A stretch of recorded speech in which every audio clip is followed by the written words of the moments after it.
Oi, filho. Como assim incêndio? Sobretudo um trabalho muito sensível do Gustavo, né? De encontrar dentro do livro da Daniela um recorte. O livro tem muitos personagens, né? Ela faz uma cobertura ali muito ampla do acontecimento.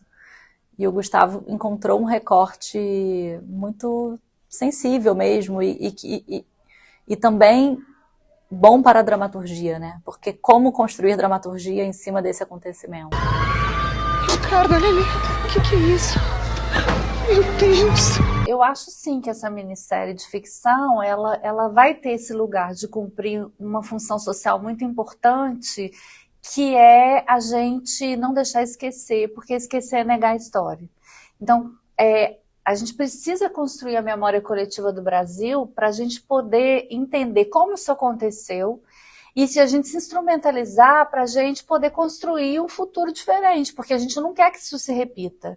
Então, assim, nesse sentido, ao tirar a gente da nossa zona de conforto, causar esse desconforto, a série tem um papel que é de fazer a gente refletir, de fazer a gente pensar nessa cultura de impunidade que fez com que a gente chegasse até aqui, de fazer com que a gente pense na criação e necessidade de ter uma cultura de prevenção.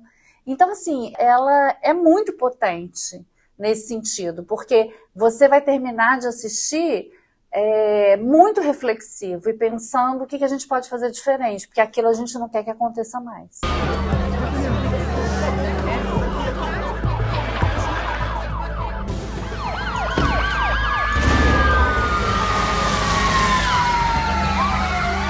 Tinha o desafio técnico, claro, porque eram muitas pessoas num estúdio.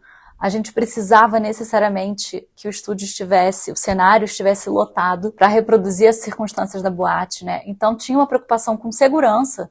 Como é que é colocar 300 pessoas para correr e ninguém cair, ninguém se machucar, se pisotear? Claro, tinha o desafio técnico também de como filmar o incêndio em si, né?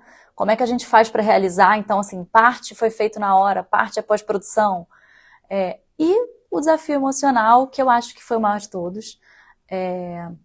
Acho que a gente fez uma preparação muito cuidadosa com todo o elenco, né? A Helena Varvac, que é uma atriz e preparadora de elenco, esteve comigo, do meu lado, durante todo o processo, criando esse vínculo entre os jovens e os pais, né? Eles contracenam muito pouco na história.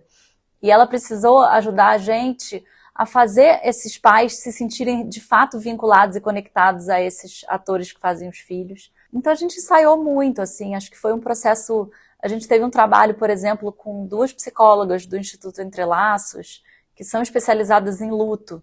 Elas fizeram uma palestra para toda a equipe, para todo o elenco, onde elas, né, assim, forneceram para a gente instrumentos para lidar com esse assunto de uma maneira que a gente também não ficasse emocionalmente abalado.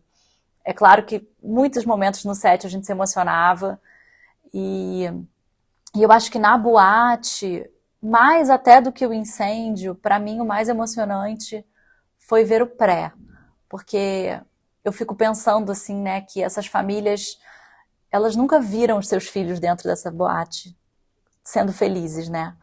E agora a gente vai mostrar essa cena. Então, assim, aqueles jovens que estavam ali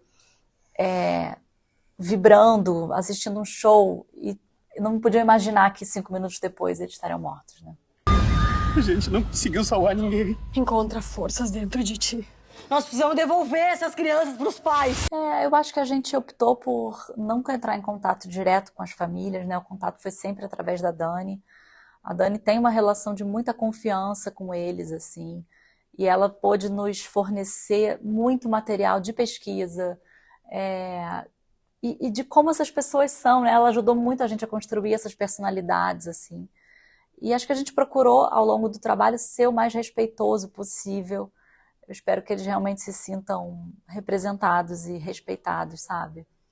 E a Dani é que está tendo mais contato com eles. Não, a minha expectativa é de que eles acolham a série, assim, até pelos retornos que a gente está tendo após a exibição do trailer, o quanto eles estão emocionados e até gratos, né, de que a gente, pelo fato de a gente não deixar a história cair no esquecimento. E teve um momento assim muito importante dentro de todo esse processo de cuidado que era fundamental para mim, assim, e para eles também que quando a série foi ser anunciada, a gente avisou para eles antes de a imprensa publicar, então eles foram os primeiros a saber, como eles foram os primeiros a receberem o livro antes de chegar nas livrarias, como eu li os capítulos com eles. Então, assim, isso é uma construção de uma relação de confiança de muitos anos. Então, a minha expectativa é alta nesse sentido, assim, de que haja um acolhimento. Eles são os grandes responsáveis por ter havido um julgamento, que foi anulado, mas sem essa luta deles, nem o julgamento teria acontecido. O foco da série é do luta a luta, né? Como é que a gente vê essas pessoas batalhando para que o Estado, né, a justiça respondam a isso e responsabilize os responsáveis, né? Então, assim, alguém tem que responder por isso. E eu acho que a série vai muito nesse lugar da denúncia, né? E de provocar essa indignação em quem está assistindo, pra gente criar empatia, né? Por toda essa luta que eles estão vivendo há 10 anos. E ouço essa voz. Eu quero justiça. Justiça. Justiça. Justiça. Justiça. Que o tempo não levará. Por memória, por justiça, que não se repita.